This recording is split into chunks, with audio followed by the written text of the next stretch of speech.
हमारे साथ हैं पूर्व मंत्री डॉक्टर मेराजुद्दीन साहब, राष्ट्र लोकदल के नेता हैं और वेस्टर्न यूपी की राजनीति में आरएलडी का एक अलग अपना स्थान है। ऐसे में अब अगर देखें तो क्योंकि 2022 अब दूर नहीं है, उससे पहले आरएलडी पूरी तरह से यहाँ दमखम भर रही है। डॉक्टर मेराजुद्दीन पूर्व मंत्री हमारे साथ हैं, इनसे हम बात करेंगे। सर, ईटीवी भारत में आपका बहुत स्वागत है।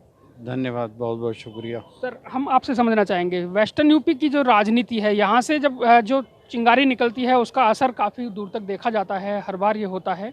और किस तरह से आप इस जो 22 के चुनाव को देखते हैं, क्या आपका नज़रिया है और किस तरह से पार्टी कहाँ अभी स्टैंड कर रही है, कितनी मेहनत अभी आपको और करनी बाकी है? जहाँ आप खड़े हुए हैं इस वक्त, जहाँ आप ये इंटरव्यू कर रहे हैं, ये बिल्कुल शहीद स्मारक के सामने है।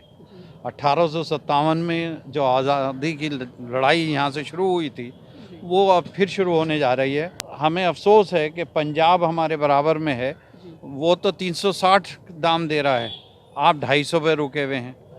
90% फॉरेन कंट्रीज़ में आप कहीं भी जाएं, चेकोस्लोवाकिया में जाएं या सिंगापुर में जाएं, कहीं भी जाएं, छोटे छोटे कंट्रीज़ में भी वहाँ बिजली माफ़ है। वो शहरों की बिजली के पैसे नहीं ले लेते, या किसानों को बिजलियों में ने मार दिया, या डीजल ने मार दिया। डीजल का असर डायरेक्ट लैंडिंग कॉस्ट पे पड़ता है। इस वक्त फसल इतनी महंगी होती चली जा रही है कि 2 वक्त की रोटी किसान को मिलना मुश्किल हो गया है। उसके बच्चों की पढ़ाई, उसके बच्चों की शादी बहुत नामुमकिन सी होती चली जा रही है। उसकी वजह यह है कि चारों तरफ से महंगाई बढ़ रही है। किसान को, मज़दूर को और जो कामगार है वो बिल्कुल सड़क पे आ चुका है। मिडिल क्लास बिल्कुल बैठ चुका, या तो बहुत हायर क्लास के लोग हैं वो सरवाइव कर रहे हैं, या बिल्कुल बेचारे नीचे हैं। मगर आज भी 40% लोग ऐसे लोग हैं जिन्हें रोटी नहीं मिलती। सर, आपने भी सरकार चलाई है और आप भी सरकार में रहे हैं, कितना बदलाव आया है और क्या कुछ, कैसे सब कुछ पटरी पे, अगर बेपटरी है तो कैसे सब कुछ पटरी पे आएगा, क्या कहेंगे? देखिए, हम लोग सरकार में थे, मैं खुद जब मंत्री था तो ऐसा नहीं होता था कि अधिकारी से कहें यहाँ लूट चल रही है, हर थाने में पैसा दे दिया, काम कराइए। कहाँ गए नेता, कहाँ गए एमएलएज, कहाँ गए एमपीज़? अरे भाई, पकड़ के बैठाइए इन्हें और कहिए कि ये काम करो। जायज़ काम के लिए भी आदमी परेशान है और उसे पैसे देने पड़ते हैं। तो मेरा कहना यह है कि अगर आवाज़ें नहीं उठेंगी तो ये डिक्टेटरशिप चलती चली जाएगी। एक ज़माने में जैसे जर्मन में डिक्टेटरशिप आई थी, वो ये ऐसा लग रहा है कि यहाँ भी आनी शुरू हुई। दाम कुछ भी बढ़ा दो, कोई कहने सुनने वाला नहीं, कोई एजिटेशन नहीं। तो लोकदल ने कहा कि ये इसका आगाज़ हम ही करें। अगर बात करें जो चुनाव जब 2022 में होने जा रहे हैं होंगे, तो उसे लेकर पार्टी किस तरह से स्टैंड कर रही है, कहाँ अभी पार्टी है और किस तरह से मेहनत आप? हमने आह्वान किया है, जयंत चौधरी साहब ने भी आह्वान किया है और मीटिंग कई बार दिल्ली में भी हुई है।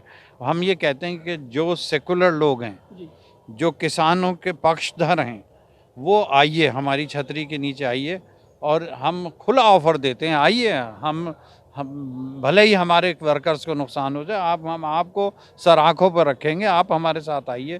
जितनी छोटी छोटी पार्टी हैं, हमने सबको कहा है कि आप हमारे साथ आइए, और हम चाहते हैं कि एक मजबूत विपक्ष बने।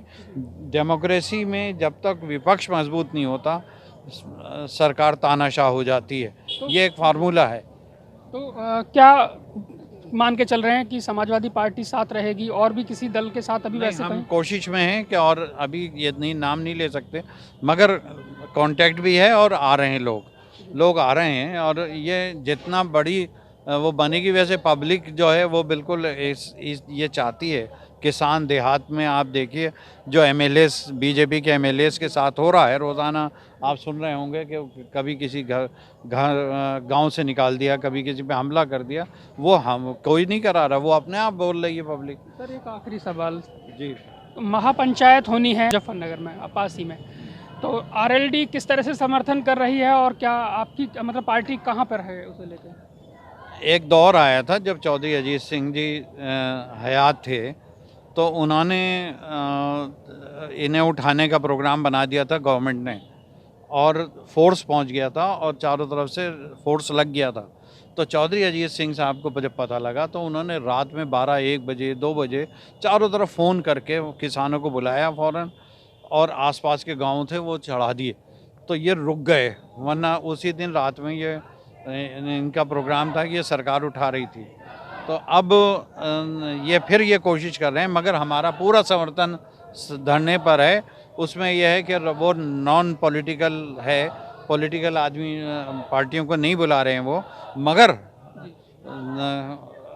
आप कुछ भी कहें, हमारा समर्थन पूरा उनके साथ है। जी, बहुत शुक्रिया। तो ये थे पूर्व मंत्री डॉक्टर महराजुद्दीन, जिनसे हमारी बात हुई। इन्होंने बताया कि जो महापंचायत मुजफ्फरनगर में होने जा रही है उसे तो आरएलडी सपोर्ट कर ही रहा है, साथ ही सरकार के खिलाफ लगातार ये हुंकार यहाँ भर रहे हैं, और पश्चिमी उत्तर प्रदेश में जो परिणाम आएंगे वो चौंकाने वाले होंगे। श्रीपाल तेवतिया, ईटीवी भारत, मेरठ।